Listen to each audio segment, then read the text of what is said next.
안녕하세요. 이렇다 74회가 여러분을 찾아왔습니다. 오늘은 알파조님 나오셨어요. 안녕하세요. 네, 안녕하세요. 찬희쌤. 안녕하세요. 네. 오늘 지진 재난문자 받으셨어요? 재난문자가 더 무섭더라고요. 저는 그 울림이 뭐가 막 울리는데 그 파악을 못한 거야. 근데 정말 네. 너무 무지무시한 거야. 뭔가 일이 벌어지고 있는 것 같은데. 그 소리 자체도 되게 재난 같죠? 재난스럽죠 소리가. 소리 태풍에서 울리는 자체가 소리가. 너무 공포스러워가지고 그러니까. 나 오늘 처음 들어봤어요. 나도요. 심포지엄 하고 있는데 막 삐삐 이러고 난리가 나는데 다 여기저기서 소리 네, 났어요. 외국인들은 감이 없더라고. 그냥 계속 왜 하더라고요. 그런지. 아 그래요? 한국인들은 다 막 이렇게 두리번거리고 있는데. 그러니까 네. 저는 아까 느꼈어요. 음. 아까 혹시 흔들리는 거 못 느끼셨어요? 저는 못 느꼈어요. 저도 못 느꼈어요. 밥 열심히 맛있는 밥 먹고 진짜? 있었는데 워낙 전혀 못 둔해갖고. 느꼈어. 아니 저도 둔한 편인데 오늘 6층에서 네. 이제 세미나가 있었는데 음. 이게 막 누가 다리 떠니 막 이런 거예요 서로. 누가 다리 떠니 근데 다리 떠니 이 말 끝나자마자 재난 문자가 와. 오는 거예요 다 서로. 섬뜩하다. 그래가지고 진짜 섬뜩하더라고요. 아니 서울에서 진짜 이렇게 진동을 네. 심하게 느꼈다, 기분 나쁘게 진동을 느꼈다라고 얘기하는 사람들이 네. 꽤 있었어요. 예, 정말 심하게 느꼈어요. 아까 그러면서 동시에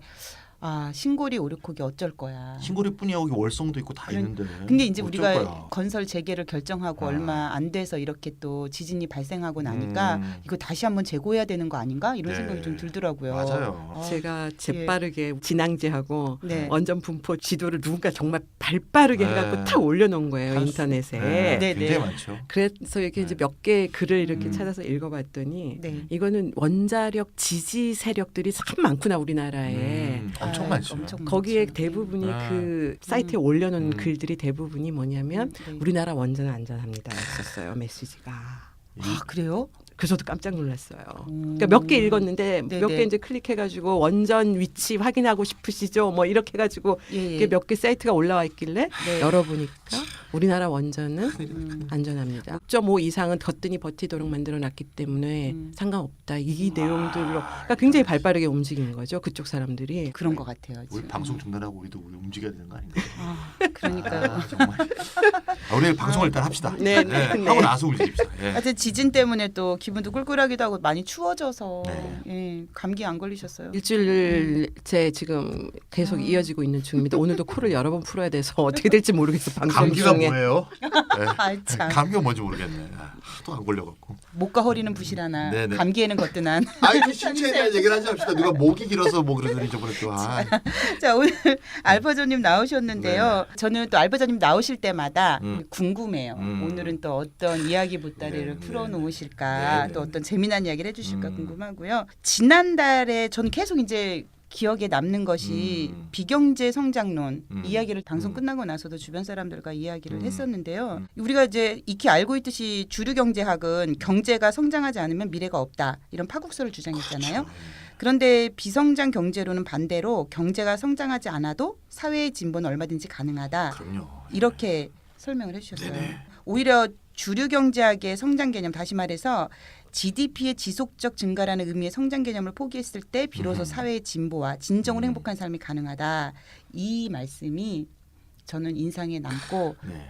저도 사실 이런 가치 지향을 가지고 살아가고 있기 때문에 재밌었던 네. 기억이 납니다. 사실 뭐 자본주의 사회가 네. 막다른 골목에 다다랐다는 증거는 정말 많잖아요. 가장 대표적인 것이 저성장을 뉴노멀이라고 부르게 됐다는 거. 저성장을 노멀이 된 거잖아요 지금. 그러니까 네. 성장이 지금 안 된다는 거죠. 네. 성장이 종말에 다다랐다라는 증거고요. 성장이 안 되니까 우리 알다시피 뭐 제로 금리도 하고 그것도 모자라서 마이너스 금리도 하고 그러는데 투자도 안 늘고 경기도 회복이 안 되고 그러다 보니까 우리 알다시피 뭐 일본, 미국, 유럽에서 양적 완화를 해서 막 천문학적인 돈을 쏟아 부었잖아요 시장에. 네. 조사를 해보니까 미국이 2009년부터 14년 사이에 3회에 걸쳐서 양적 완화를 했는데 시장에 푼 돈만 4조 달러랍니다. 4조 달러. 4조 달러면 얼마지? 4,500조? 4,500조요? 예, 4,500조. 어마어마. 일경의 반. 어. 예, 느낌이 안 옵니다 잘. 예, 네. 이렇게 쏟아부었는데도 뭐 결과는 트럼프 집권이죠. 예. 자, 그러니까 실업률 하락. 네. 조금 변수는 있어요. 실업률이 좀 하락했어요. 그리고 실제로 그 돈을 퍼오다고 고용률도 상승했는데 네. 그 경제 지표상의 일부 변화는 있었지만 저성장 추세를 반전시키지 못했고 더 중요한 건 소득 불평등이 더 커지고 있죠. 그래서 결국 돈 풀기는 실패한 게 아니냐. 아니 생각이 듭니다. 4,500조 투자해가지고 실업률 조금 하락시키고 고용률 좀 상승시키느니 그냥 돈 좀 주지 그냥 풀어주지. 그러게 말이에요. 아 그런 생각이 드네요. 한국 정부도 만만치 않게 돈 그렇죠. 풀었죠. 네네. 이명박 정부에서 박근혜 정부로 이어오기까지. 네. 그리고 이번에 문재인 정부도 돈을 많이 풉니다.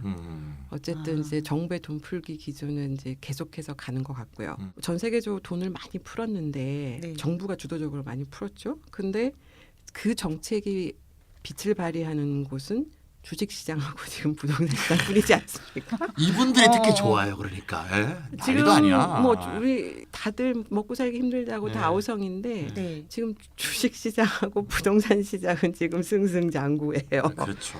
아, 지금 그래서 이게 뭐 한국도 마찬가지인데 네. 전 세계적으로 다 비슷합니다. 상황이.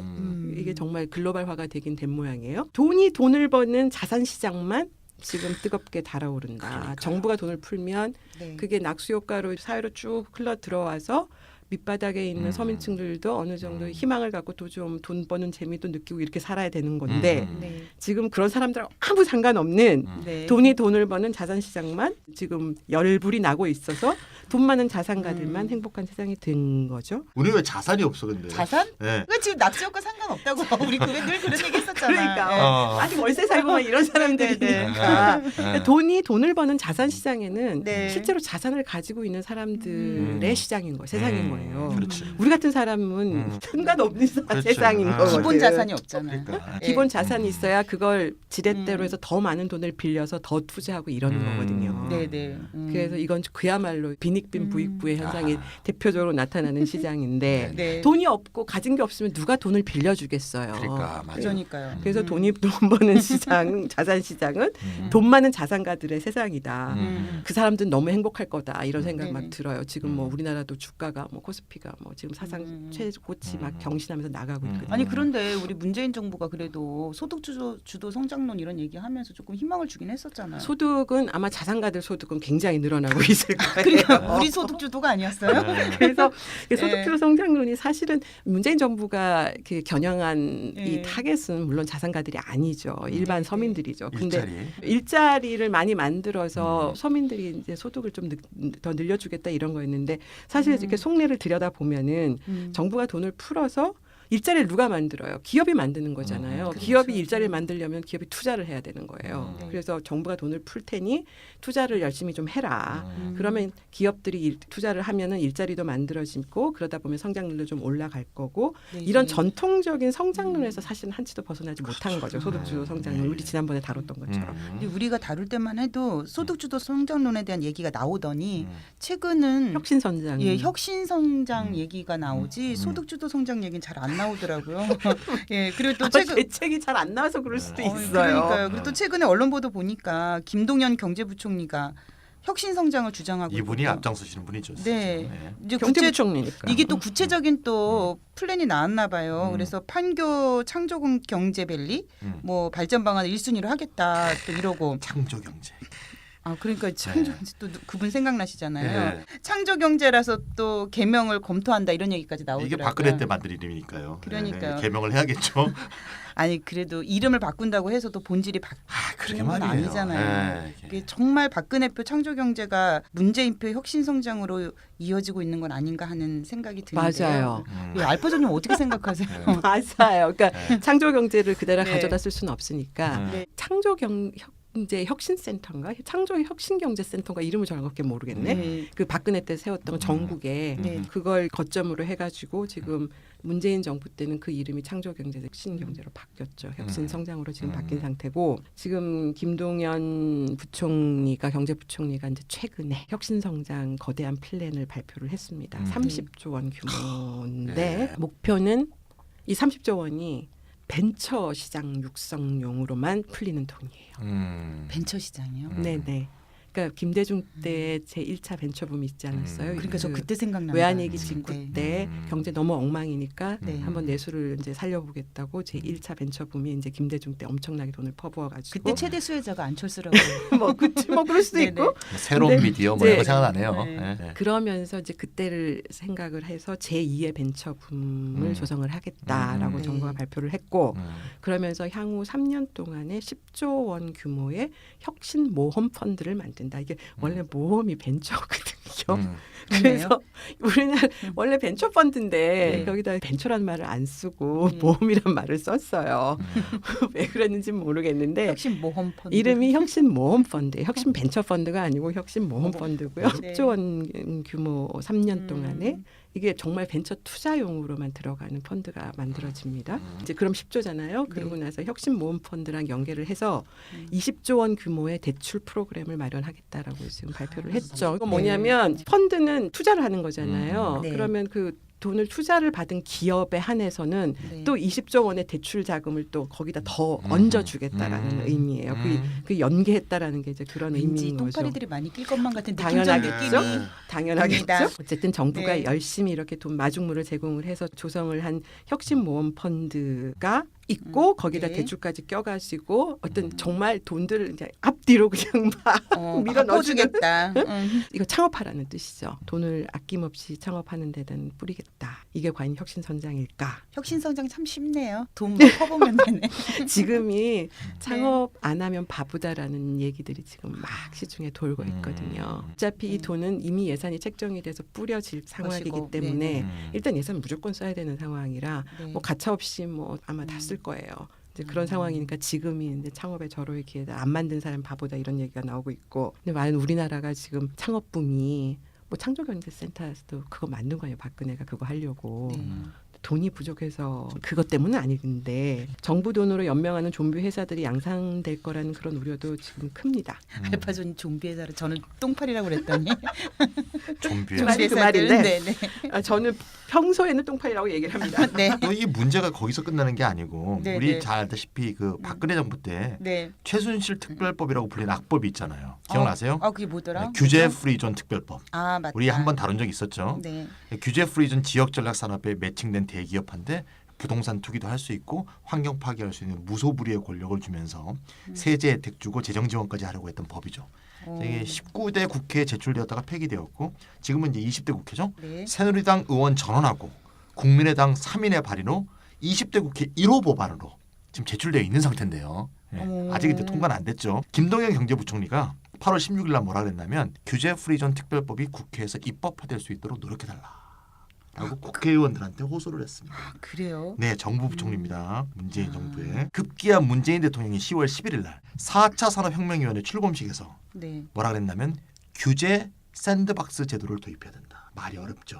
규제 프리존하고 이제 이것도 뭔가 영어예요. 좀 비슷할 것 영어예요. 같은데? 샌드박스 뭔지 모르겠죠. 예. 네네. 그다음 또 있어요. 테스트 베드형 지역 특구. 이게 이제 영어를 쓰기 때문에 이제 뭔지 알기가 어려워요. 예, 이제 어쨌든 이름이 바뀌어서 네. 아까 지금 창조 경제가 혁신 성장으로 이름 바뀐 얘기했잖아요. 네네. 그러니까 규제 프리가 규제 샌드박스로 또 바뀐 거예요. 영어로. 그래서 이게 하여튼 소생활 위험성에 지금 우리가 지금 직면했습니다. 심각합니다 지금. 예. 이게 소생활 위기 정도가 아니라 추진하는 아예 그냥 거야. 예, 추진하는 의지를 거죠. 가지고 예. 예전 그 폐기됐던 규제 프리존 특별법을 하겠다 이런 의지를 그렇죠. 일으켜요. 어차피 지금 계류돼 있는 거니까 통과시키면 되는 거죠. 샌드박스 그럼 뭐가 네. 떠올라요? 샌드박스 저 샌드백 떠오르는데. 그렇죠. 그게 아니에요. 그게 아니에요. 그 뭐예요? 애들이 미국에서 이렇게 네. 모래를 이렇게 정사각형 나무 네, 통 안에 네. 세워주고 네. 그 모래 안에서 마음대로 노는데요. 그게 샌드박스예요. 아. 그러니까 구역을 정해주고 이 안에선 대기업이 네 멋대로 만들어 놀아라. 그러면서 규제를 풀어주는 곳을 아. 규제 샌드박스라고 부르는 거예요. 아니 그러면 이거 결국 규제 프리존과 같은 말인 거죠. 문제입니다. 이제 심각합니다. 진짜. 지금 제가 말씀을 들으니까 네, 지금 네. 두 가지가 지금 생각이 드는데 일단 첫 번째는 결국은 정권이 바뀌어도 뭐 이름이 바뀌어도 성장 이데올로기가 지금 확고하게 자리 잡고 있다라고 그러네요. 느끼는 네, 네. 부분이 한 중요한 부분 얘기입니다. 있고 네, 또 한편으로는 또 내년 지방선거 결정이 네, 좀 약간 네, 걱정이 돼요. 네. 혹시 지방선거를 앞두고 어느 지방을 아까 뭐지 샌드박스처럼 그렇죠. 이렇게 네. 그 구역을 정해주고 거기서 마음껏 개발하도록 해주는 거 아닌가라는 뭐 네. 이런 걱정도 네. 드는데 그리고 이렇다가 이 주류 경제학의 성장 개념을 좀 박멸해야 되지 않을까? 근데 뭐 이런 생각도 아마 드는데. 지역에서는 엄청나게 커다란 선물이라고 환영할 거예요. 이런 맞아요. 정책이 나오면. 그럼요. 중앙 정부가 그만큼 돈을 풀어야 되는 지금 주민들이 속으면 안 될 텐데 유권자들이. 경북 도의회도 뭐 이건 반드시 관철된다고 지금 난리 났어요 지금. 네. 그래서 우리가 주류 경제학 관련해 가지고는 계속 우린 비판적 입장을 갖고 있잖아요. 규제 샌드박스 관련해서도 이게 주류 경제학의 토대를 가지고 이야기하는 것 같은데. 네, 그러니까 규제 샌드박스는 예. 다음에 하고요. 네네. 우리 이 성장 이데올로기에 대해서 오늘은 좀 네네네. 확실하게 좀 때려잡는 그런 네네. 기회가 되면 어떨까 싶어요. 예. 그래서 알파조님 어떻게 좀 해주실래요?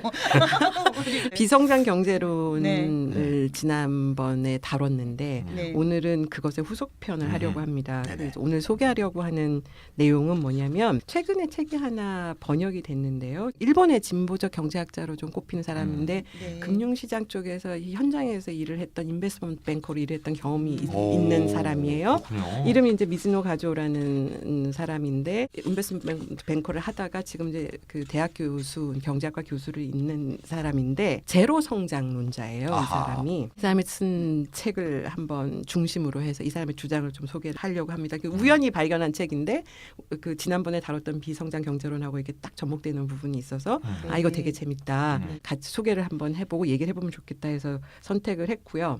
그래서 지난번 이렇다 방송에서도 언급했던 것처럼 경제 성장이 네네. 막다른 골목에 진입했다라는 현실 진단에 대해서는 부정하는 사람이 거의 없어요. 네네. 미즈노 가주오 교수도 구조적인 장기 침체론자들처럼 구조적인 공급 과잉이 있다 지금 이 자본주의 체제에. 네네. 그래서 경제 성장률이 이렇게 필연적으로 제로로 갈 수밖에 없는 상황이다. 음. 이런 이제 성장 종말론을 주장을 하고 있는데 아. 지난번 이렇다 방송에서 저성장의 원인에 대해서 4가지 해석이 있다고 네, 말씀드렸잖아요. 맞아요. 미즈노 가주오 교수 지금 소개해 주신 것처럼 구조적 장기 침체론도 있고 네네. 또 이제 저성장은 과도기 일시적인 현상이다라는 그렇죠, 입장도 그렇죠. 있었던 예, 것 별거 같고, 아니다. 예. 그리고 저는 가장 기억에 남는 게 뭐였냐면은 GDP 산정 방식의 문제 때문에 네, 그것도 우리가 그럴듯해요. 저성장으로 착각한다 음, 이런 입장이 있었고 음. 또 이제 네 번째 성장의 정체 상태를 이상적인 상황으로 보는 비성장 경제를 마누라가 우리가 제일 이야기하고 좋아하는, 있는데 예. 제가 좋아하는 네 가지 있었죠. 이런 네 가지 원인에 대한 해석이 있었어요. 예. 정리를 굉장히 잘해 주셨는데 네. 미즈노의 입장은 세 번째 구조적인 장기 침체론하고 네. 그다음에 성장의 정체 상태를 이상적인 상황으로 보는 비성장 경제론을 혼합한 거라고 볼 수가 있어요. 예.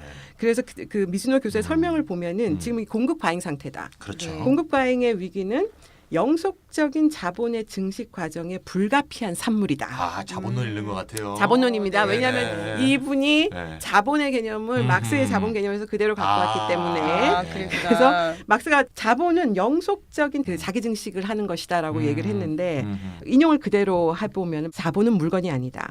화폐가 더욱 많은 화폐를 추구하면서 영속적으로 순환하는 하나의 과정이다. 이렇게 막스가 자본 개념을 갖다가 얘기를 했거든요. 그걸 인용을 해서 공급 과잉의 위기가 영속적인 자본 증식 과정에 불가피한 산물이다라고 얘기를 했어요. 그러니까 자본은 막스는- 물건이 아니라 생물이네. 자기 증식하고. 아 그렇죠. 그냥 늘어나는 정도가 아니라 끊임없이 더 많은 걸 증식하는. 증식을 하는 증식. 생물 같은 네네. 돈 그 자체는 무생물이지만 네. 자본이 되면 이거는 생물처럼 끊임없이 새끼를 영속성. 낳고 영속적으로 이게 굴러가는 게 자본주의 체제라고 얘기를 했는데 막스는 뭐냐면 그런 상태가 계속되면 이윤율이 경향적으로 저하한다라고 얘기를 했었잖아요. 그게 불가피하다라고 얘기를 했고 미즈노 교수는 공급 과잉 현상이 나타날 수밖에 없다라고 얘기를 합니다.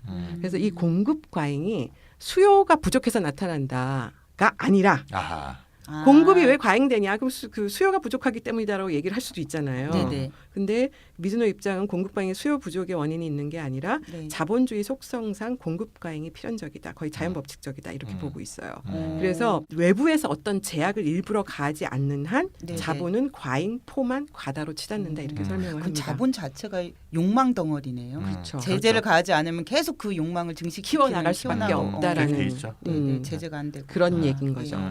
그래서 이런 관점에서 보면은 미즈노의 주장이 구조적인 장기 침체론하고 큰 차이가 없는데 게다가 미즈노 같은 경우에는 지난번에도 방송에서 소개를 잠깐 했는데 미국 성장은 이제 끝났는가라는 책을 쓴 로버트 고던 교수의 얘기를 제가 잠깐 말씀드렸는데 그분의 주장이 뭐냐면 ICT 혁명, 4차 산업혁명 이런 기술 진보를 기둘리면 온다. 성장률이 폭발할 거다.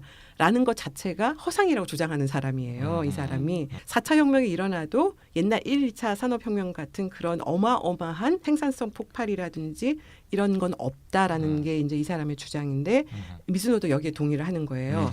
그래서 이 여기까지 성장 종말론적인 이런 입장에서 보면은 네. 미즈노 교수의 입장이 특별히 새롭다거나 네. 아니면 그런 내용은 별로 없는데 흥미로운 게 뭐냐면은 자본을 과잉포만 과다라는 표현을 계속 반복해서 쓰는데 과잉포만 가다. 자본은 끊임없이 약간 소화제 과잉포만 과다로 치닫게 되는 건데 그 피할 수 없는 건데 네. 그 원인이 주식회사라는 그 시스템에 있다라고 아하. 설명을 하고 있어요. 그렇구나. 주식회사 제도로 인해서 자본의 과잉, 공급 과잉이 생긴다면은 현대 자본주의 사회에서는 과잉이 불가피하다는 얘기가 되잖아요. 그렇죠. 왜냐하면은 자본주의 체제에서 자본은 우리가 추상적인 개념이잖아요. 그렇죠. 네. 비로소 자본주의 사회에서 자본은 주식회사라고 하는 형태의 기업 조직을 통해서 구체적으로 우리한테 형상화되죠. 그러네요. 네. 그 주식회사라는 인격을 가진 법인이 바로 자본의 실체다. 이렇게 볼 수가 있는 거죠. 그래서 우리가 자본주의 체제를 비판할 때 막 자본 얘기를 하지만 구체적으로는 이 자본의 실체인 주식회사라고 하는 이 조직에 대해서 한번 들여다볼 필요가 있다. 그 속성 자체가 그렇다. 그러네요. 그동안의 자본주의에 대한 분석을 할 때는 거시적인 구조적인 차원에서 굉장히 거대한 얘기들을 많이 했는데 미즈노 교수는 거꾸로 돌아갔어요. 주식회사라고 하는 굉장히 자본의 실체적인 행위자라고 볼 수가 있죠. 왜냐하면 우리가 자본은 인격을 가진 법인이라고 하기 때문에 여기서 그냥 행위자라고 불러도 될 것 같아요. 네. 그랬을 때 주식회사는 자본의 실체적인 행위자에 대한 미시적 분석을 통해서 네. 자본주의 체제의 문제, 왜 소득 불평등의 문제가 발생하는지를 설명을 하는 거예요. 그래서 오늘 이러다 방송의 제목을 한마디로 말하면 소득 불평등의 미시경제학이다. 소득 불평등의 미시경제학. 그럼 제가 이렇다 74회를 올릴 때 그 제목을 일단 올리도록 하고요. 네. 그럼 오늘 이제 주제가 주식회사가 될 텐데 그럼 주식회사의 구조를 분석하는 건가요? 주식회사의 역사를 살펴보게 되나요? 자본주의 체제가 만들어지면서 주식회사 제도가 만들어지게 되는데 이게 어떻게 만들어지고 어떻게 변화해 왔는지를 한번 살펴보려고 하고요. 근대 사회가 등장하면서 비로소 주식회사라고 하는 기업 조직이 나타나요. 그렇겠죠. 그래서 그것의 지배적인 형태로 자리를 잡게 되는데 지금 우리는 회사 하면은 다들 주식회사로 지금 그렇죠. 생각을 하고 있잖아요. 네, 거의 회사는 동의어- 곧 주식회사 네. 동의어로 생각하는 그렇게 예. 얘기가 되고 그래서 자본주의의 꽃이다. 주식회사 음. 이런 얘기들을 많이 합니다.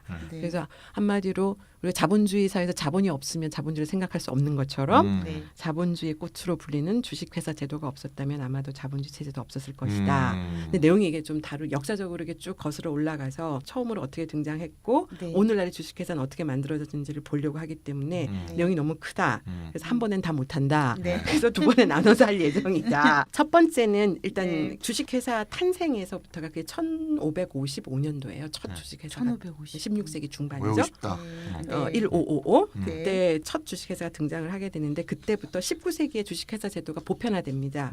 그때까지 역사를 오늘 다루고 다음번에는 주가를 경제 상황을 척도로 삼기 시작한 순자유주의 시대. 이 미즈노 교수가 자본의 제국이라는 표현을 갖다가 딱 붙였어요. 너무 멋있는 표현인 것 같아요. 이 자본의 제국에 대해서 한번 살펴볼 예정입니다. 다음번에. 주주자본주의까지. 알파조님은 항상 1탄에 머무르지 않습니다. 이게 뭐 어떻게 보면 이것도 2탄인데 우리 3탄으로 볼 수도 있네. 계속 연이어 꼬리에 꼬리를 이렇게 이어가지고 우리가 비주류 경제학 2탄인 셈인데 오늘이 새롭게 또 주식회사로 봤을 때는 또 1탄이 되겠네요. 오늘은. 뭐 그렇게 따지면 뭐 슈퍼바이저님은 몇십 탄을 계속 기본소득을 하고 계시니까 뭐 그렇게 보면 그래요. 예. 자, 그러면 네. 오늘은 1탄이니까 이제 1555년에 시작됐다는 그 주식회사 초기 16세기부터 살펴보게 되는 거죠. 네. 그러면은 16세기 유럽이라고 하면 우리 중세로 볼 수 있겠네요. 정확히 말하면 말이죠. 네. 봉건 영주를 중심으로 한 중세가 무너지고 네. 절대 왕정이 시작된 거죠. 예. 봉건 세력하고 신흥 부르주아 세력이 세력 균형을 이루는 가운데 관료 조직을 만들고 상비군을 만들고 그 위에서 절대군주가 통치하는 시대. 이게 16세기거든요. 아, 그러니까 이제 중세는 무너지고 네. 절대군주제로 이제 넘어가는 시기고요. 보통 1509년에 네. 통치를 시작한 헨리 8세. 오, 헨리 8세. 헨리 8세 많이 나오죠. 영화도 많이 나왔죠. 아, 뭐 유명하죠. 이분 뭐 러브 스토리. 여자 유명하고. 관계가 좀 복잡해서 네네. 또 이혼하겠다 그랬는데 교황이 못하게 하니까 나 그럼 교황 안 섬겨 그래갖고 영국 국교회를 새로 만든 네. 유명한 왕이죠. 그렇죠. 네, 그래서 이른바 그 프랑스에서도 꽃피우기도 했고 이런 게요. 네. 그래서 뭐 절대 왕정을 하여튼 정당화하면서 경제 정책에서는 이제 중상주의 정책을 펼치던 시대. 요게 이제 16세기로 볼 수 있습니다. 그래서 이 중상주의 정책하고 주식회사하고 이제 밀접한 연관이 있지 않을까 하는 생각이 좀 드네요. 그 찬희 쌤이 절대 왕정의 경제 정책으로 중상주의를 말씀하셨는데 우리가 16세기에는 아마 근대의 시작이라고 부르는 그래야겠죠. 지점일 거예요. 예, 예. 그리고 이제 상업 자본주의가 등장한 시기이기도 상업자본주의. 합니다. 네. 산업 자본주의가 일어나려면은 산업혁명이 있어야 그렇죠. 돼요. 예. 산업혁명은 네네. 18세기를 아. 가야 되기 때문에 네네. 18세기, 19세기로 가야 되기 때문에 음. 사실 16세기부터 근대의 시작이라고 얘기하고 상업 자본주의 교역을 하는 네네. 이게 꽃피던 이제 시절인 거죠. 여기에서부터 이제 주식회사가 등장을 하게 됩니다. 자기 역할을 역사가 맡는. 정말 오래됐다. 네, 오래된 거 그렇죠. 볼수 있죠. 근데 주식회사. 중세는 없었던 조직입니다. 음. 네. 근대가 들어와서 이제 비로소 주식회사라고 하는 회사가 등장을 하게 되는데 아까도 말했듯이 16세기 중반 근대가 막 이제 막을 올리기 시작한 그때 처음으로 등장을 했다. 그리고 19세기 중반에 들어서 오늘날의 주식회사의 형태가 완성이 됩니다. 네. 그래서 16세기 얘기를 본격적으로 시작을 해야 되는데 그에 앞서서 먼저 주식회사 제도에 대해서 잠깐 살펴보고 넘어갈 텐데요. 네. 주식회사 제도가 없었던 시절에는 그럼 뭐가 있었을까요? 16세기 전 16세기 전이죠. 네. 회사가 없었을까요? 회사는 있었거든요. 뭔가 있었겠죠. 아니 예, 뭔가 예, 이렇게 장사도 하고 뭔가 그렇죠. 이렇게 조직이 해야 되니까 있었겠죠, 뭔가 조직. 있었겠죠. 예, 어쨌든 네. 조직은 있었어요. 예. 네네. 그래서 주식회사 제도가 없었던 시절, 그 이전 시절은 중세죠. 그때는 중세. 16세기 이전 중세 시절에도 법인이나 상업적 목적의 회사는 존재했었습니다. 그렇겠죠. 근데 법인이라는 개념이 우리나라는 요즘에 영리 사단법인이 사단, 네. 주식회사거든요. 네. 그 민법상의 개념인데 네. 이 법인은 고대 로마 시대부터 있었어요. 법인이란 단어가. 예. 그리고 그 뜻이 뭐냐면 하나의 목적을 지닌 공동체라는 의미의 오. 라틴어 우니베르시타스에서 유래했어요. 우니베르시타스 이거 유니버시티의 어원이기도 한데. 그렇죠. 예. 근데 그게 법인이었었어요. 원래 의미가. 그래요? 이 법인은 아까도 말한 하나의 목적을 가진 공동체라는 공동체. 뜻이다. 아. 그게 나중에 전체, 우주, 세계, 조합 등의 뜻을 아우르면서 6세기 로마법 대전에 처음으로 법인이라는 게 법제화되기 시작한 거예요. 우니베르시타스. 라는 이름으로. 그래서 음. 당시에는 법인이었어요. 이게 법인이란 단체에게 인위적으로 인격체를 부여한 거죠. 아하. 오늘날의 개념으로 설명하면은 회사의 주인은 우리가 주주라고 얘기를 하잖아요. 네. 주주는 사람이죠. 네. 근데 사람인 주주와 회사라는 조직이잖아요. 그렇죠. 조직을 분리를 해서 음. 사람은 사람이니까 인격체가 있죠. 네. 주주는. 근데 조직을 법으로 인격을 부여한 거예요. 그게 아하. 법인이에요. 그래서 회사도 사람처럼 의사결정을 할 수 있는 주체로 만들어준 거예요. 그 다음에 재산을 소유할 수 있는 권리를 부여한 겁니다. 그러니까 사람과 그다음 조직을 분리하고 조직에다가 법인격을 인격을 부여해서 재산을 소유할 수 있는 권리를 인정을 합니다. 그래서 주주는 죽으면은 사람은 죽으면 그만이지만 네. 법인은 사실상 불멸이에요. 지속됩니다. 그래서 법인의 수명은 이론적으로는 영구적입니다. 그런데 여기서 재미있는 건 뭐냐면 네. 이게 고대 로마에서 만들어진 법인의 개념이거든요. 네. 근데 법인이 이제 16세기까지 계속 존재한 것이에요. 이 16세기까지 법인은 상업적인 목적으로서는 활동을 할 수가 없었어요. 아, 그래요? 법인이라는 개념이 있었는데 있었지만 네. 상업적 법인은 없었군요. 상업적인 아. 목적으로는 허용을 안 해줬어요. 그러면 비영리 법인인 거예요? 그러면? 교회, 지자체, 그러니까. 길드, 그러니까 협회잖아요. 진짜 네, 공동체네요. 그러니까 우리가 동일한 목적을 가진 네. 공동체로서 영리를 추구하지 않는 공익적인 목적으로만 법인을 허용을 하는 게 이 법인의 시초였었던 거예요. 그러니까 중세 때도 법인은 있었지만 공익적인 활동만 허용. 공익적인 법인만 있었다. 그러니까 상업적인 법인은 없었다는 얘기네요. 그러네요. 그러면 중세 때도 사업은 했을 텐데 이 사업을 위해서 이용했던 조직은 있었나요? 어떤 당연히 게 있죠. 있었어요? 그러니까 법인은 예. 사업적인 영리 사업을 못 하니까 네. 영리 사업을 하는 조직은 따로 있었어요. 그게 네네. 뭐냐면 파트너십이었었어요. 지금 우리도 파트너십? 요즘에도 파트너십 있잖아요. 로펌들이 다 파트너십. 그렇죠, 그렇죠. 동업이에요, 동업? 그렇죠. 그렇죠. 이제 동업이라고 번역할 수도 있고 네. 조합이라고 번역할 수도 조합. 있고 뭐 네. 출자 조합 뭐 이렇게 번역할 수도 있을 것 같아요. 번역이 잘 안 돼가지고 네. 우리나라에서 그냥 파트너십. 우리나라도 파트너라고 그냥 내가 무슨 법인의 파트너야 뭐 그렇게 많이 얘기하죠. 네. 합자 회사, 한명 회사 이렇게 이제 법률 용어로는 딱 그게 정확하게 또 안 합자 맞으니까. 회사. 네. 이제 이렇게 나눠 가지고 현대적 개념으로는 존재하는데 이렇게 주식회사랑 다른 이름으로 회사법에 있기는 있어요. 근데 그 당시에 이제 파트너십으로 불렸죠.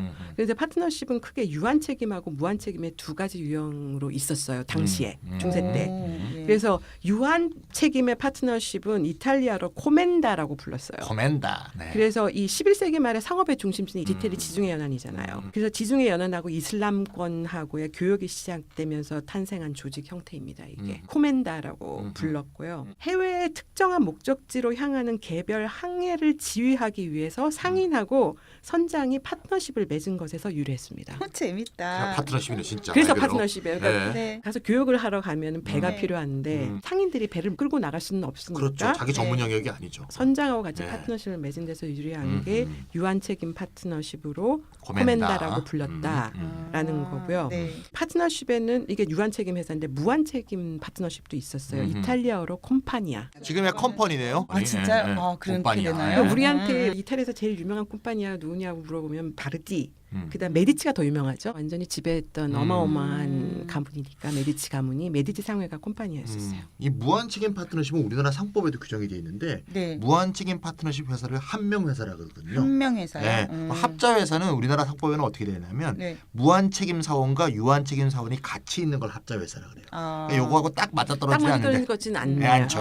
한명 회사는 무한책임 파트너십하고 딱 맞아 떨어져요. 아니 잠깐만요. 그러면은 유한 책임하고 무한 책임 뭐 중요한 개념이에요. 아니 네. 그렇게 뭐 어려운 것 같지는 않은데 많이 좀 그렇죠. 정리를 좀 한번 해봐 주셔야 예, 예. 우리 청취자분들이 도움을 받을 것 같아요. 뭐말 그대로 좀 한번 정리해 주면 될 것 같은데요. 네. 간단히 말해서 회사가 파산한다. 네. 그럼 회사가 채무가 막 있겠죠. 네. 그 채무에 대해서 자신의 출자액, 네. 즉 지분만큼만 책임지는 걸 유한 책임이라고 합니다. 아하. 책임을 져야 될 게 자기가 투자한 만큼만. 한계가 있다는 거죠. 네. 투자한 네. 만큼만. 아, 투자한 만큼만 음. 잃어버리면 되는 거네요. 그러니까 망했을 때. 주식회사의 주주가 네. 다시 말하자면 유한 책임자예요. 주식회사 주주. 네. 예. 그렇죠.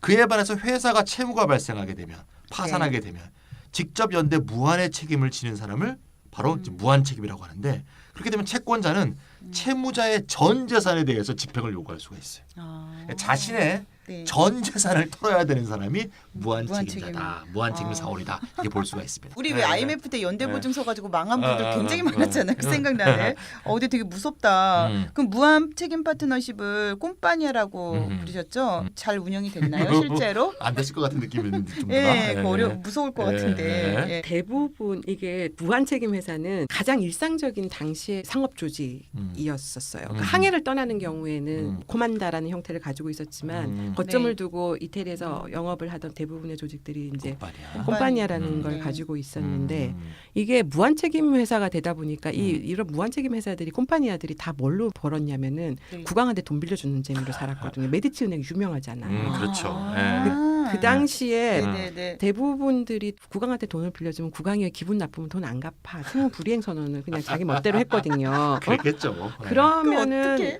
그냥 망하는 거예요. 참 그거 그런 진짜 사연이 있죠. 엄청나다. 이 파급 효과가 어마어마한 거기 때문에 무한 책임이랑 무서운 단어인데 음. 그래서 중요한 거는 뭐 책임이 유한하냐 아니 무한하냐 상관없이 파트너십은 상업적인 목적을 추구했기 때문에 당시에 법인이 될 수가 없었어요. 법인이 아니죠. 예.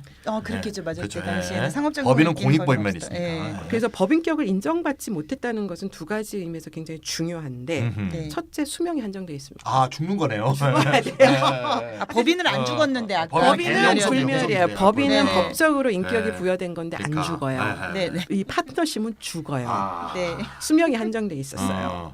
그래서 코멘다는 항해를 마치고 돌아오면은 끝납니다.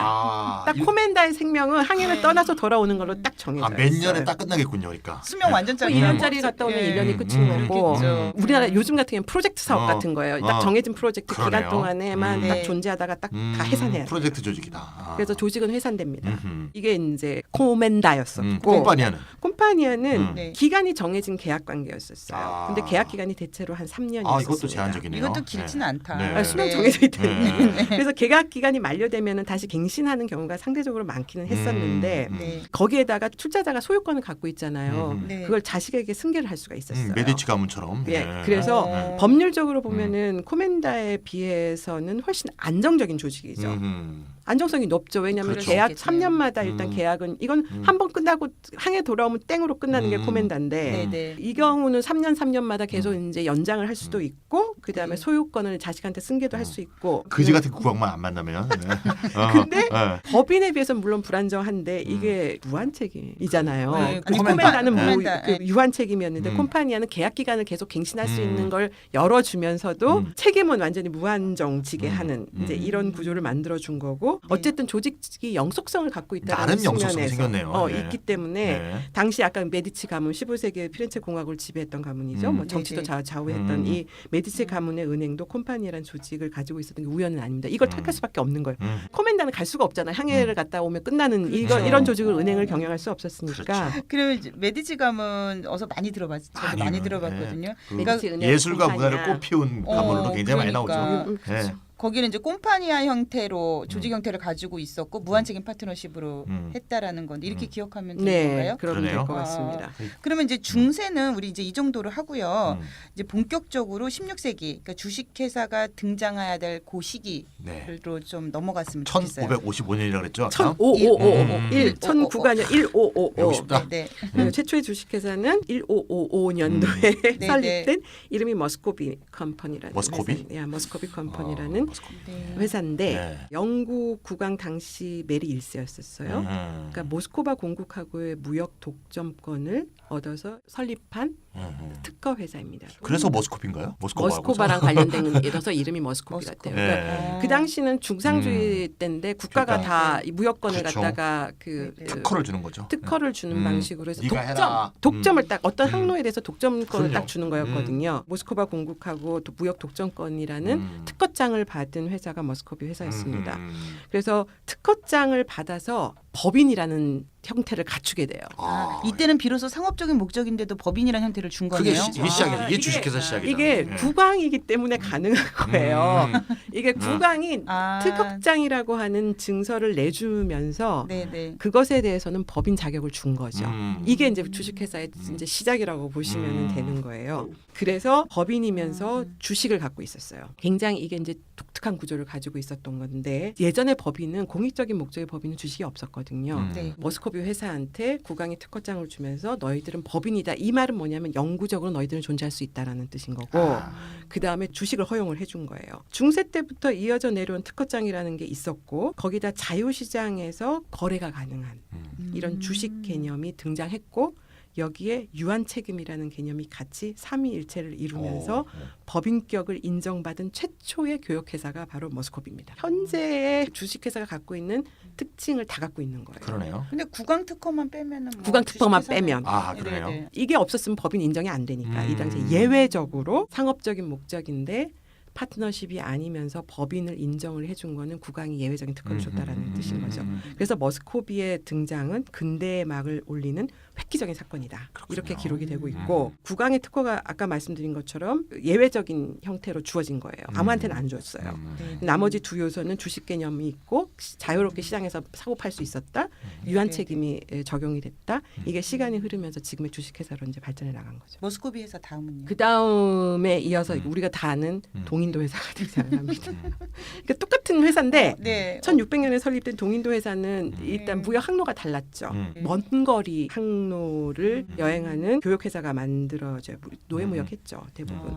그래서 독점 무역권을 부여받은 특허 회사로 등장한 게 이제 두 번째 되죠. 그렇죠. 역사 시간에 다 나오죠. 다 나오죠. 동인도 회사, 서인도 회사. 네, 네. 동인도, 서인도라고 인도 동쪽, 인도 서쪽이 아닌 건 아시죠? 그거 네, 아니었어요? 아니. 그럼 뭐예요? 동인도가 인도고 네. 서인도는 이제 서인도 제도 지금 플로리다 밑에 거기를 말하는 거죠. 아시죠? 제가 지금 질문하면서 찬희 선생님 굉장히 당황해. 네, 알면서 모른 척하고 그래. 아니 선생님 좀 놀려먹으려고. 네네네. 어쨌건 네. 그 어쨌건. 지역에 특허권을 받은 회사를 네, 말한 네. 거였죠. 근데 동방 무역이 시작되는 거예요. 그래서 이제 네. 인도네시아 이쪽 무역이 동인도 회사에서 시작이 되는 건데 장거리 항해를 해야 되는 이런 상황이 이제 되는 거죠. 대항해 시대가 이제 시작이 되는 거고 나중에 이제 남미로까지 가고 이제 이렇게 되죠. 이때 재미있는 게 뭐냐면은 머스코비 회사의 주식 기한이 31년이었어요. 왕이 특허장을 딱 31년만 준 거예요. 긴 거 아니에요? 전에 31은 콤파니아는 또- 3년이라면. 31은 또 뭘까? 근데 그러니까. 동인도 회사의 주식은 처음에는 코멘다처럼 네. 보통 한 1년에서 3년에 걸리는 한 번의 항해만 딱 줬다가 네. 시간이 흐르면서 3년에서 5년으로 이제 수명이 연장이 되었다가 1650년도에 이르러서는 이제 기한이 없는 영속적인 자본으로 이렇게 점점 변해갑니다. 그러니까 이제 특허회사라는 이제 무역 독점권을 가진 애들이 딱 등장하고 나서 일단 영속적이진 않았던 거예요. 국왕이 딱 특허 기간을 딱 정해져 놓고 있었는데 이게 점점 이제 17세기에 가면서 영속적인 자본으로 간다라는 거죠. 근데 16세기, 17세기에 그 특허회사가 있었는데 네. 이때 지중해 교역의 주역은 아까 말씀드렸던 파트너십들이었습니다. 이 파트너십 회사들하고 비교를 했을 때 이 동인도 회사나 머스코비 회사는 자기들이 동원할 수 있는 자본 조달액이 무지무지 많았었어요. 그러니까 공동 자본으로 주식을 네네. 막 모으니까 투자한 사람을 막 끌어모으면 되는 그러니까. 거예요. 무한 책임 있는 파트너십에 들어오면 들어가겠어요? 쉽지 않거든요. 다 네, 그렇죠. 거덜나는 구조인데 네. 그런데 얘네들은 유한 책임에다가 매매도 투자자들을 할수 있고 주식을. 막 끌어들일 수 있으니까 자본 조달이 압도적으로 많았어요. 그렇죠. 오늘날처럼 이게 그 자유롭게 거래 가능한 이 주식이 있었기 때문에 자본을 모집하는데 훨씬 유리한 구조를 가지고 있었고 당시에 이제 동인도 회사는 우리가 다 아는 동인도 회사는 자본력이 당시 영국 재정의 절반 이상을 국가에 대부를 해줄 정도로 어마어마하게 막강했습니다. 어마어마하다. 그래서 국왕으로부터 독점무역 특허장을 받는 대신에 국왕의 통치 비용을 대출해주는 금융회사의 성격을 가지고 있었죠. 그건 뭐야? 그래서 또 정경유착이 16세기 또 느껴지네요. 17세기 특허회사는 국왕으로부터 이제 법인회사를 인정을 받잖아요. 네. 그러면서 중세 공공적인 법인의 법적 구조와 당시 상업 자본주의 영리적 목적을 결합한 형태로 굉장히 예외적인 특혜를 받는 거죠. 법인처럼 영구적이면서도 상업을 할 수 있도록 해준 거였으니까. 그래서 국왕이 특허회사 거래를 이렇게 적극적으로 나선 이유는 세금을 올리지 않고도 통치 비용을 아주 손쉽게 가져다가 쓸 수 있었기 때문이었습니다. 그래서 중세 시대에 돈보따리가 딱 있는 거네. 그러면 네. 상업적 목적의 파트너십 왜 법인격을 인정 안 해줬을까? 국왕이 왜냐하면은 국왕의 통치권이 이거 다 민간 조직들이잖아요. 네. 근데 국왕의 통치권이 미치지 않는 조직의 부가 축적되는 걸 원하지 중세 않았어요. 때는 국왕들이 그래서 너희들은 한시적으로만 존재해라. 부를 축적하지 말아라. 그래서 네. 법인격을 안 준 거예요. 특허회사라는 아주 예외적인 형태로만 법인격을 인정받고 그 대가로 특허회사한테 대출을 받아다가 돈을 국가 재정을 충당해서 쓴 거죠. 이게 이제 당시에 중상주의 자본주의 근대 초기에 자본 권력과 정치 권력의 이제 거래 관계가 오늘날의 주식 회사의 원형입니다. 이게 듣고 보니까 이게 참 누이 좋고 매부 좋고인가 이게 상부상조인데 그러니까 네. 국왕한테는 특허를 받아서 독점 사업의 특권은 다 누리고 그래서 이제 수익을 확 낸 다음에 이 수익은 국왕의 통치 비용으로 대출 형식으로 대주고 네. 꼭 한국 재벌하고 이 그러니까요. 정치 권력의 유착 관계를 딱 안 하는 거하고 비슷한 것 같아요. 그러니까 어떻게 보면 최순실 게이트 같기도 하고요. 예, 딱 특허 주고 돈 주고 예. 이 자본 권력과 정치 권력의 거래 관계는 어느 나라나 있잖아요. 사실 지금 현대 네. 어느 나라나 있는 건데 한국의 재벌은 거기에 전근대적 요소를 다 추가로 갖고 있잖아요. 여기서 음, 그럼 얘네들이 무역을 해서 돈을 벌었을 것 같아요. 그렇지는 않아요. 나중에 얘기를 하게 될 텐데 돈을 어떻게 벌였냐면 주식 자본으로 네. 투자자들한테 돈을 끌어다가 모은 거예요. 그럼 다단계인데. 그러니까 어떻게 보면은 이게 자기네들이 독점 무역권을 가져가지고 거기서 어마어마하게 돈을 벌었을 것 같죠. 그렇지 않습니다.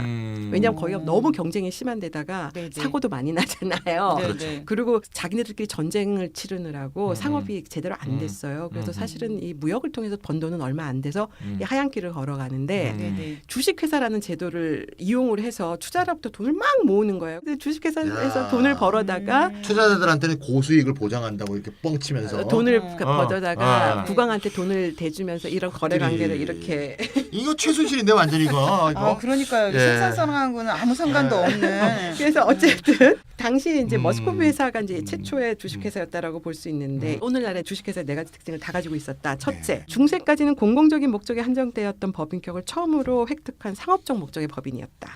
네. 최초의 영리법인이다. 그래서 법인이 영구적인 것이 아니라 31년으로 한정되었다는 점에서는 오늘날의 주식과는 좀 다르긴 하지만 어쨌든 최초의 영리법인이다. 둘째, 주식의 자유로운 거래 가능성. 그렇죠. 그래서 머스코비 주식은 당시에 이 일반 대중들이 참여하는 주식시장이 이때 없었어요. 근데 국제시장만 왕립거래소라는 게 있었는데 여기서 이제 거래가 됐었습니다.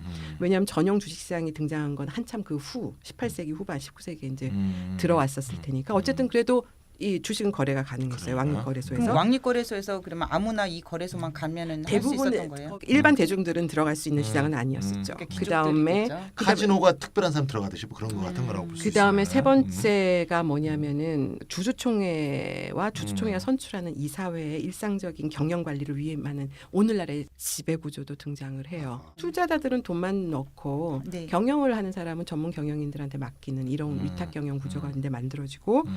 넷째는 투자자 책임의 유한성이 이제 등장했죠. 이 개념이. 네. 지중해 무역에선 대항해 무역 시대로 이행을 하면서 이 유한 책임이 굉장히 중요해져요. 그랬겠죠. 왜냐하면은 지중해 무역하고는 비교할 수 없는 정도로 무역 리스크가 커졌기 그렇죠. 때문입니다. 어느 섬에 갔다가 선장이 찔러 죽기도 하고 뭐 갑자기 풍랑에 휩싸여 갖고 태풍에 날아가기도 하고 그러니까 무한 책임했다가 망할 수가 있겠죠. 그렇죠. 먼 거리 항해를 하면 대서양 네네. 횡단하고 아프리카 남단을 돌아가지고 이제 막 희망봉 거쳐 인도네시아까지 가고 막 네네. 이랬는데 자본도 어마어마하게 많이 필요하고 이게 지중해 무역하고는 뭐 비교할 수 없을 정도로 많은 자본도 필요한 데다 위험은 더 네네. 커졌죠. 그렇죠. 그런데 문제는 뭐냐면은 무역에서 갖고 오는 기껏해 향신료예요. 향신료 좋아했죠. 근데 향신료 시장 규모가 별로 크지가 않고 사치품이죠. 그러다 보니까 네. 사치품이었기 네. 때문에 가격 변동이 너무 심해서 음. 이게 너무나 리스크가 큰 사업이었던 거예요. 이 아. 동방무역이라고 하는 아, 게. 그렇구나. 우리가 그때 책에서 배우기로는 이 향신료가 이게 음. 무역 거래에 있어서도 엄청난 뭐 역사적인 무슨 의미가 있는 역사적인 것처럼 의미가 배우고 있긴 있거든요. 있죠. 있죠. 의미는 있는데 예. 실제 여기에 교역량하고는 뭐 나름의 그닥 고충이 다 있었던 거죠. 예. 그러네요. 예, 예. 지금 알파조님 말씀 들어보니까 음. 대항해 시대라고 하면 음. 영국, 스페인, 포르투갈, 네덜란드 이게 경쟁적으로 식민지를 침략하던 시기. 자기네들끼리 그렇죠, 전쟁하면서 그렇죠. 뭐 식민지 개척하던 시절이죠. 네. 예. 그러면 식민지 침략하고 수탈에 있어서 이런 특허 회사가 좀 역할을 했을 것 같은데. 당연하죠. 음. 중상주의 시절에는 이 무역 독점권을 가진 이 특허 회사가 국가랑 이렇게 거래 관계를 이렇게 맺으면서 이제 최초의 주식회사의 출현을 갖고 온 것이다라고 이렇게 볼 수가 있는 거고 식민지에 교역소를 설치를 하고 생산 시설을 관리를 하고 그 다음에 운반에 필요한 범선을 제작하고 보수하고 다 이때 엄청난 대규모의 자본이 필요하지 않습니까? 근데 그걸 국가가 어떻게 다 관리하겠어요? 이제 그렇게 그렇겠죠. 네. 못하니까 해결책으로 등장한 게 이제 바로 특허 회사였다 이렇게 볼 수가 있고. 그렇군요. 예. 자, 지금까지 16세기에서 17세기 절대왕정 시대의 특허 회사에 대해서 잘 살펴보았는데요. 이게 점점 좀 흥미진진해집니다. 네, 네, 네. 예, 잠시 쉬었다가 2부에서 이어가도록 하겠습니다.